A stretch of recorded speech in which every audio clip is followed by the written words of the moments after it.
오늘도 하나님의 은혜와 사랑과 평강이 든든한 교회와 이 말씀을 사모하며 오늘도 귀를 기울이고 있는 모든 하나님의 자녀들에게 함께하기를 진심으로 축복합니다. 베드로전서 1장 5절로 25절을 통해서 말세에 받을 성도의 시험이라 하는 제목으로 함께 은혜를 나누고자 합니다. 우리 예수님께서 이 땅에 오신 그 가장 큰 목적이 무엇입니까? 우리를 구원하기 위해서 오셨습니다. 그리고 나서 그 다음은 성도들이 부족함이 없는 풍성한 축복의 삶을 살게 하는 데 있다고 말하고 있습니다. 요한복음 10장 10절에 도둑이 오는 것은 도둑질하고 죽이고 멸망시키려 할 것뿐이요 내가 온 것은 양으로 생명을 얻게 하고 더 풍성히 얻게 하려는 것이다, 이렇게 말하고 있습니다. 지금 이 시대를 말세라고 말해요. 구약 시대는 성부 하나님이 역사하셨고, 신약 시대는 성자 하나님이 역사하셨고, 말세에는 성령 하나님이 역사하는 시대죠. 왜? 말세는 성령을 받지 않고는 견딜 수가 없어요. 너무너무 초조하고 또 괴롭고 낙심되고 환난과 고난들이 얼마나 많이 오는지 몰라요. 그래서 지금 말세에 살고 있다는 거예요. 지금 이 말세라는 뜻은 주님의 재림을 기다리는 때, 또 세상의 종말이 가까운 때, 또 심판날이 가까운 때, 알곡과 쭉종이를 가르는 때, 신부된 성도가 신랑 예수님과 어린 양 혼인 잔치할 날이 가까운 때, 뭐 여러 가지로 설명할 수 있겠지요.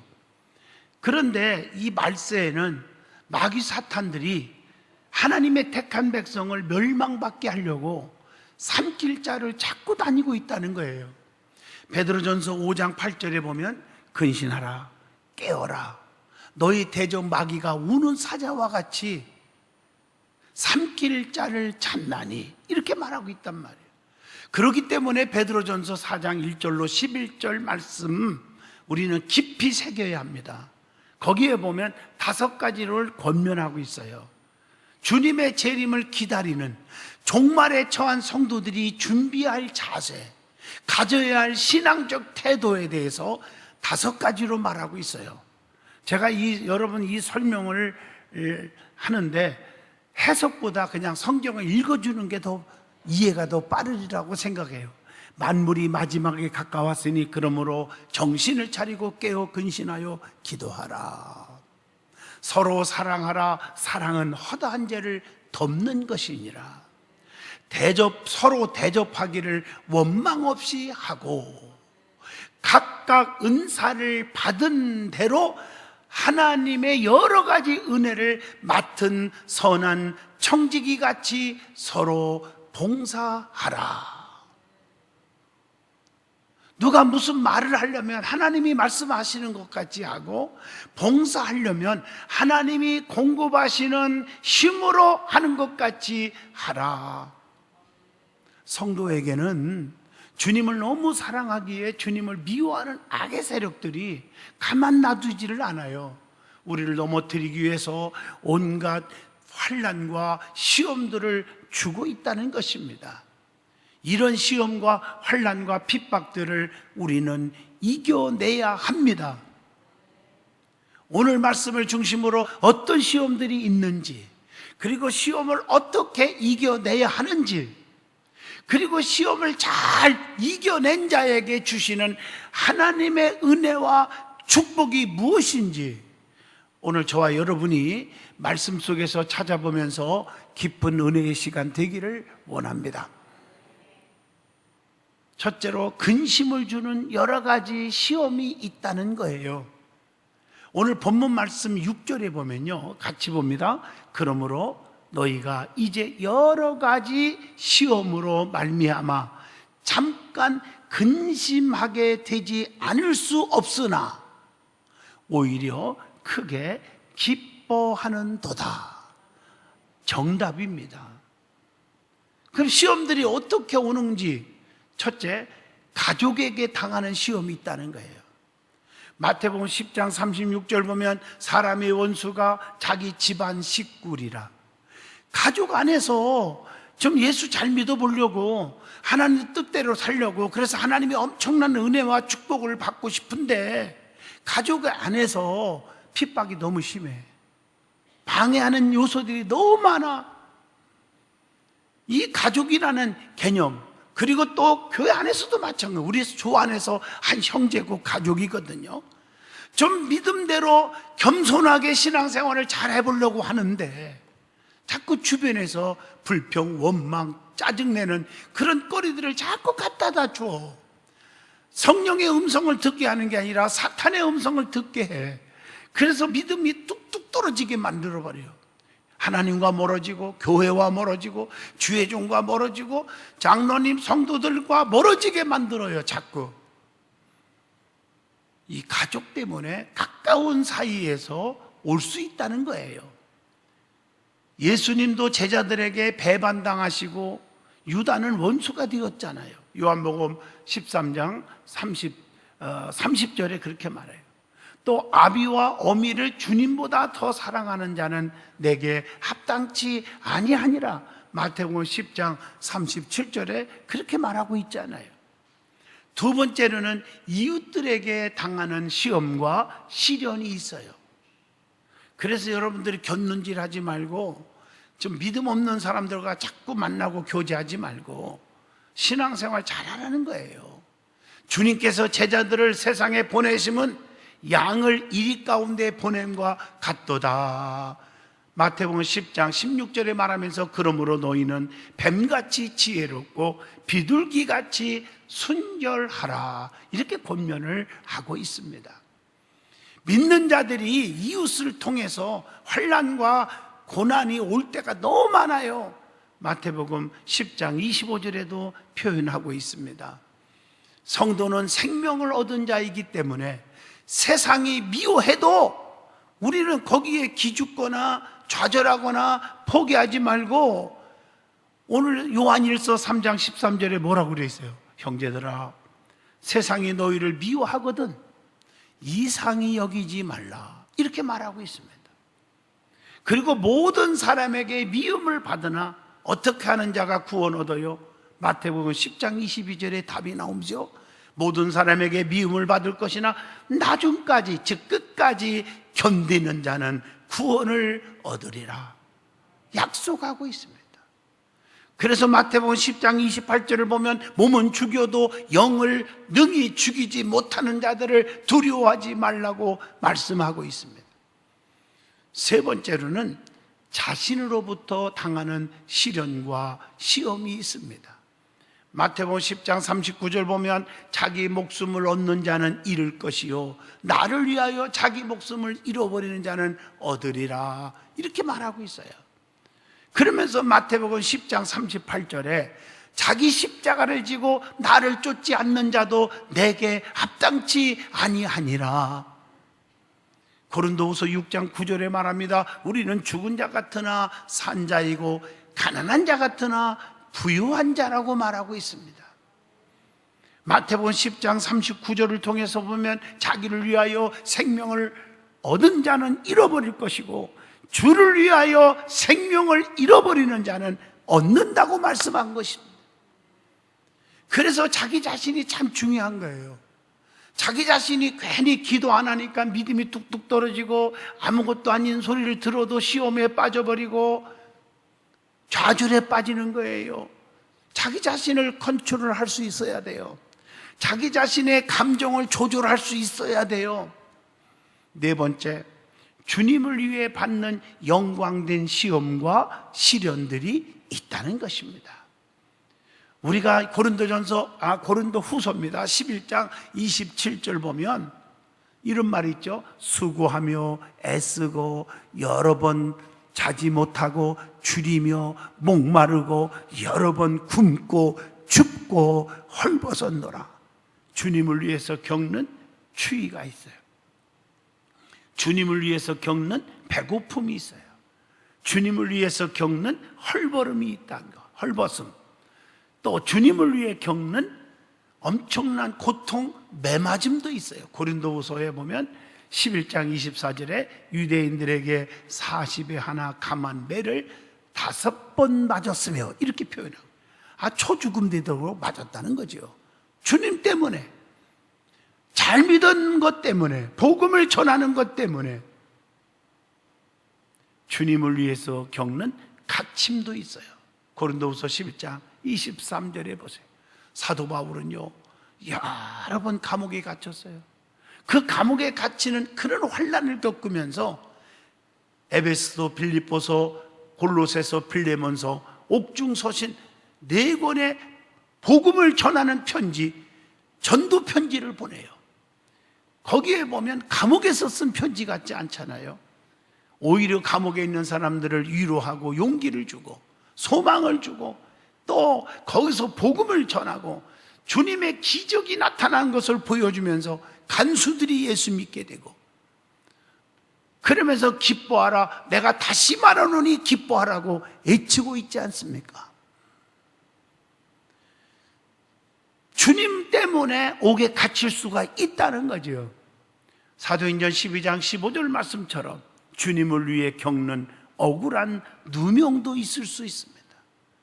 오늘 성경에 보세요. 요셉도요, 보디발의 아내의 누명을 뒤집어 쓰고 감옥까지 가잖아요. 난리 법석을 떨고 해명하려고 그러면 시끄러워지고 가정이 파괴되고, 그걸 원치 않았어요. 하나님의 영광을 가리지 않으려고 순수하게 감옥까지 가는 억울한 누명을 쓰는 요셉을 보면 끝날에 그 나라의 총리가 되잖아요. 나라의 모든 살림을 도맡아서 일하는 총리가 되지 않았습니까? 또 주님을 위해 겪는 순교도 있어요. 주님을 위해 겪는 조롱과 멸시와 천대, 이게 다 있어요. 고린도전서 4장 12절에 보면 나옵니다. 또 주님 때문에 받는 저주도 있어요. 누가복음 6장 28절. 그런데 이런 일이 있을 때 우리는 미워하지 마요. 그들을 인하여 축복하라고 성경에 나와요. 저도 솔직히 말해서 목사지만 이 설교하기가 참 부끄러워요. 핍박을 하고 미워하고 멸시하는 자들을 위해서 축복하라, 정말 저도 잘 안 돼요. 그런데 성도들에게 그렇게 하라고 외치는 것이 참 부끄러워요. 그러나 우리는 노력해야 됩니다. 축복을 해주셔야 될 줄로 믿습니다. 5번째, 사탄 마귀의 장난으로 오는 환난과 시험도 있다는 것입니다. 마태복음 4장 1절로 11절 보면 예수님께서 40일을 금식하신 후에 사탄에게 시험을 받으신 얘기가 나오지요. 그 시험이 어떤 시험이었습니까? 돌덩어리를 떡덩이가 되게 하라, 성전 꼭대기에서 뛰어내려라, 삼남한사 부귀영화를 다 보여주면서 내게 절 한 번만 하면 다 너 주겠다. 이게 무슨 시험입니까? 예수님은 전능하신 분이에요. 오병이어의 기적을 베푸신 분이에요. 돌덩어리가 떡덩이가 되게 하는 거, 식은 죽 뭐라고 그러나? 식은 죽 먹기요? 네, 그게 맞는 얘기죠. 또 성전 꼭대기에서 뛰어내리면 사람들이 막 박수치고 얼마나 대단하다고 얼마나 높여주겠어요. 절 한 번만 하면 모든 부귀영화가 다 내 거라는데 3가지 시험을 예수님은 할 수 있지만 안 했어요. 이겼어요. 뭐로? 말씀으로 이겼어요. 말씀으로. 다 이겨내신 주님이십니다. 마태복음 10장 10절로 11절 보세요. 예수께서 말씀하시되 사탄아 물러가라, 기록되었으되 주 너희 하나님께 경배하고 다만 그를 섬기라 하였느니라. 우리는요, 세상의 욕심, 세상의 부귀영화, 명예 때문에 주님과 멀어져서는 안 되는 거예요. 사탄에게 고개 숙여서는 안 되는 것입니다. 세상과 너무 지나치게 타협하고 살아서는 안 되는 것입니다. 그러면 성도에게 언제 마귀들이 공격을 하는지를 말씀을 드리겠습니다. 누가복음 3장 22절 보면 하나님의 은혜가 충만할 때, 지금 믿음으로 살려고 좀 애쓸 때 마귀가 비상령을 내린다는 거예요. 이거 아셔야 돼요. 마태복음 16장 21절 보면 귀한 사역 주의 일을 좀 잘 감당해 보려고 할 때 사탄이 시험하는 거예요. 마가복음 6장 23절 사람이 좀 자기도 모르는 사이에 목에 힘이 들어가 교만에 빠질 때 역사가 일어나는 거예요. 디모데전서 6장 10절 물질에 지나친 욕심 탐심을 가지고 있을 때 사탄이 역사하는 거예요. 깨어있지 않고 마태복음 6장 23절 잠자고 있을 때, 요한일서 3장 8절 하나님과 멀어지는 범죄를 할 때, 마태복음 26장 40절 나약해질 때, 그런 때 마귀가 사탄이 침범한다는 것입니다. 그래서 우리는 강하고 담대하라, 강하고 담대하라, 자르나 오르나 치우치지 말라, 모세에게 명한 율법을 다 지켜 행하라, 이렇게 말씀하시고 계신 것입니다. 그러면 시험이 올 때 어떻게 이겨야 하느냐는 것입니다. 자, 첫 번째 본문 6절에 답이 나옵니다. 여러 가지 시험으로 말미암아 잠깐 근심하게 되지 않을 수 없으나, 인간이니까 걱정 근심이 생기겠죠. 그러나 오히려 크게 기뻐하는 도다. 환난과 시험이 올 때 기뻐하라는 거예요. 시험이 올 때 왜 기뻐해야 합니까? 창세기 22장 16절로 17절을 보면 하나님께 자신의 믿음을 확증해 보일 수 있는 아주 유일한 기회이기 때문입니다. 시편 23편 4절로 5절 시험 중에 더 큰 하나님의 권능을 체험할 수 있는 그런 기회가 있기 때문입니다. 시편 26편 2절 여호와여 나를 살피시고 시험하사 내 뜻과 내 마음을 단련하소서. 믿음이 더욱 연단되기 때문입니다. 다니엘서 12장 10절을 보면 믿음이 더욱더 순수해지기 때문에 기뻐하라는 거예요. 고린도서 12장 7절 교만을 버리고 겸손을 배울 수 있기 때문에 우리는 기뻐하라는 거예요. 고린도후서 12장 9절에 보면 약함을 깨닫고 주님께 의뢰하는 법을 배우기 때문에 오히려 기뻐하라, 그 말이에요. 히브리서 10장 34절 시험에서 이길 때 약속된 하나님의 상이 분명히 주어지기 때문에 기뻐하라. 하늘에서 상이 크민이라 그랬잖아요. 그래서 사도 바울도 감옥에서도 기뻐하라 다시 말하노니, 내가 100번 1000번 만번을 얘기해도 똑같다. 기뻐하라. 포기하지 마라. 좌절하지 마라. 괴로워하지 마라. 낙심하지 말라는 거예요. 야고보서 1장 4절 보시면 인내를 온전히 이루라. 이는 너희로 온전하고 구비하여 조금도 부족함이 없게 하려 함이라. 이렇게 말하고 있어요. 본문 6절로 7절을 읽어봐도 종말에 칭찬과 영광과 존귀를 얻기 때문에 기뻐해야 된다는 것이에요. 그러면 두 번째로 시험을 참아야 시험을 이길 수가 있다는 것입니다. 참아야 돼요. 인내하셔야 돼요. 야고보서 1장 12절을 함께 읽겠습니다. 시험을 참는 자는 복이 있도다. 이것에 옳다 인정하심을 받은 후에 주께서 자기를 사랑하는 자들에게 약속된 뭘 줘요? 생명의 면류관을 얻을 것임이니라. 여러분, 시험을 참으면 뭐가 있다고요? 복이 있습니다. 여러분, 성령의 9가지 열매가 있죠. 갈라디아서 5장 22절 23절 사랑, 실화, 화평, 온유, 자비, 양성, 오래 참음, 충성, 절제. 9가지 중에 오래 참음, 절제 열매가 2번이나 나오잖아요. 또 계시록 2장 10절 보면 네가 죽도록 충성하라. 그리하면 내가 생명의 면류관을 네게 주리라. 그래서 참으라는 거예요. 세 번째입니다. 환난은 인내를, 인내는 연단을, 연단은 소망을 준다고 하는 사실을 믿어야 합니다. 그래야 시험과 환난을 이길 수가 있는 거예요. 잠시 받는 환난은 장차 나타날 영광과 촉히 비교할 수 없도다. 말씀입니다. 로마서 8장의 말씀이죠. 하나님은 감당치 못할 시험 당함을 고린도전서 10장 13절에 허락하지 아니하시고 혹시 시험이 올 때는 피할 길을 열어주신다고 해서, 베드로전서 1장 7절 보면 믿음의 시련이 불로 연단하여도 없어질 금보다 귀하다, 이렇게 말하고 있잖아요. 주님과 함께 참으면 함께 왕노로 타는 날이 옵니다. 디모데후서 2장 12절, 여러분은 늘 힘들 때 십자가 붙잡으세요. 주님의 십자가를 붙잡으세요. 주님을 생각하는 마음으로 꽉 차세요. 이길 수 있어요. 히브리서 10장 36절을 보면 인내는 하나님의 뜻을 행한 후에 그의 약속을 받게 해준다고 그랬어요.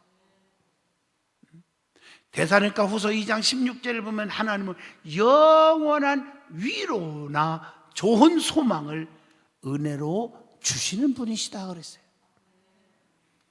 네 번째입니다. 어떻게 시험과 환난을 이길 수 있을까? 마지막입니다. 본문 13절로 25절에 나오죠. 주님의 재림을 기다리는 성도가 될 때 시험을 이길 수가 있습니다. 고린도전서 13장 13절, 믿음, 소망, 사랑 이 세 가지는 항상 있을 것인데 그 중에서 제일은 사랑이라. 그러면서 그 믿음, 소망, 사랑에 대한 해석이 있죠. 믿음의 역사, 사랑의 수고, 소망의 인내. 여러분, 영원한 천국과 영원한 천국에서 받을 면류관을 생각하면 우리는 그 소망을 가지고 인내할 수가 있어요. 아주 중요하잖아요. 소망이 중요해요. 주님의 재림을 기다리는 성도가 어떤 자세를 가지고 기다려야 됩니까? 너무 중요하죠. 첫째, 마음의 허리를 동요해야 한다고 했어요.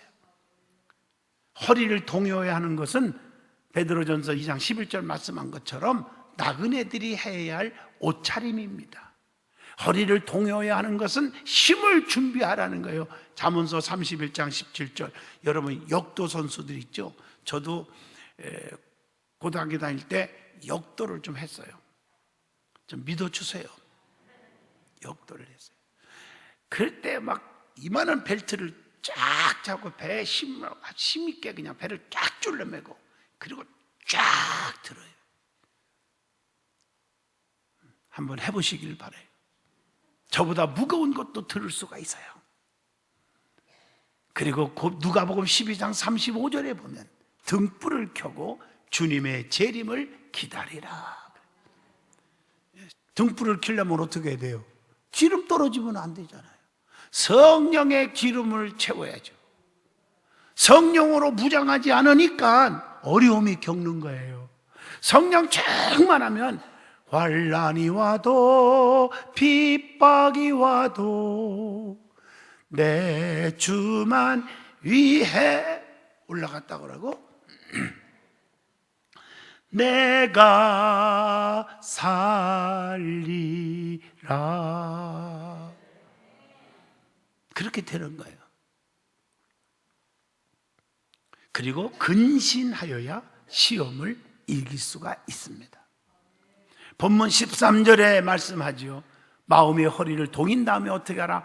근신하여 예수님께서 나타나실 때에 너희에게 가져다 주실 은혜를 온전히 바랄지어다. 이렇게 말하고 있습니다. 왜 근신하여야 합니까? 대적 마귀가 우는 사자와 같이 두루두루 찾고 다니기 때문인 것입니다. 그리고 믿음의 마지막 때가 되었기 때문에 근신해야 돼요. 성도는 밤에 속한 자가 아닙니다. 낮에 속한 자녀이기 때문입니다. 그리고 복음과 함께 고난을 받기 위해서 우리는 근신하여야 해요. 어떻게 근신해야 됩니까? 그렇게 물어보신다면 모든 일에 자기의 직무를 다하여야 돼요. 사명 감당해야 돼요.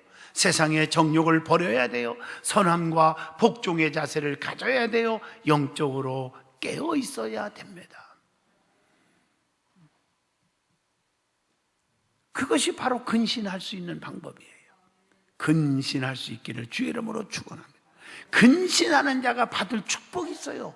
근신하고 살면 어떤 일이 있을까? 하나님의 보호를 받습니다. 교회 안에서도 어떤 일이 있어도 참고 견디면서 근신하는 자들이 마지막에 중직이 되는 거예요. 지도자가 될 자격을 갖추게 되는 거예요. 그리고 슬기롭게 됩니다. 다가올 은혜를 바라보고 삽시다. 본문 13절입니다. 어떤 은혜가 있습니까? 다가올 은혜가 데살로니가 후서 1장 7절 안식의 은혜, 디모데후서 4장 8절 의의 면류관, 로마서 2장 7절 영광과 존귀와 영생이 있고요. 요한일서 3장 3절 자신이 깨끗하게 됩니다. 그 다음에 본문 14절입니다. 너희의 사욕을 본받지 말고 사욕을 버리고 살으라는 것입니다. 이것은 이 세상의 풍속을 쫓지 말고 하나님 앞에 철저하게 회개하고 이 세대를 본받지 말라고 하는 로마서 12장 2절을 기억하고 에베소 4장 22절 말씀처럼 구습을 쫓는 옛사람을 벗어버려야 한다는 것입니다. 그리고 본문 15절에 말합니다. 오직 너희를 부르신 거룩한 자처럼 너희도 모든 행실에 거룩한 자가 되라 그랬어요. 뭘 거룩하게 해야 돼요? 베드로전서 3장 15절 마음을 거룩하게 하라. 고린도후서 7장 1절 거룩함을 온전히 이루라. 야고보서 3장 13절 선행을 행하라. 너무 중요하지요. 이것이 우리 주님이 원하시는 바인 줄로 믿습니다. 사랑하는 성도 여러분, 결론적으로 말씀합니다. 지금은 말세입니다. 주님 오실 날이 얼마 안 남았어요. 때와 기한은 아버지 권한에 있나니 아버지밖에 모르지만 우리에게 대충 힌트를 많이 주었잖아요. 나라가 나라를 치고 민족이 민족을 대적하며 각처에서 기근과 지진이 있으리니 이것이 재난의 시작이니라. 저는 기도할 때마다 주님의 심판날이 얼마 안 남은 것을 너무너무 깊이 깨닫게 해줘요. 빨리빨리 열심히 일해서 하늘의 면류관을 쌓아놓아야지 이런 생각으로 꽉 찰 수밖에 없어요. 오늘 요한복음 16장 33절을 읽어주면서 말씀을 마치겠습니다. 세상에서는 너희가 환난을 당하나 담대하라. 내가 세상을 이기었노라 하시니라. 기도합니다. 걸어가신 하나님, 민물처럼 쳐들어오는 환난과 고난, 핍박이 있습니다. 하나님, 이길 수 있는 능력을 주시옵소서. 성령의 충만함을 주시옵소서. 이긴 후에 주시는 엄청난 보상 저들이 받게 하여 주시옵소서. 시편 138편 8절에 말씀한 것처럼 여호와께서 보상해 주시리라 했으니 저들을 붙잡아 주시고 책임져 주시옵소서. 이 땅 위에 코로나 바이러스가 하루속히 사라지게 하여 주시옵소서. 예수님의 이름으로 기도하옵나이다.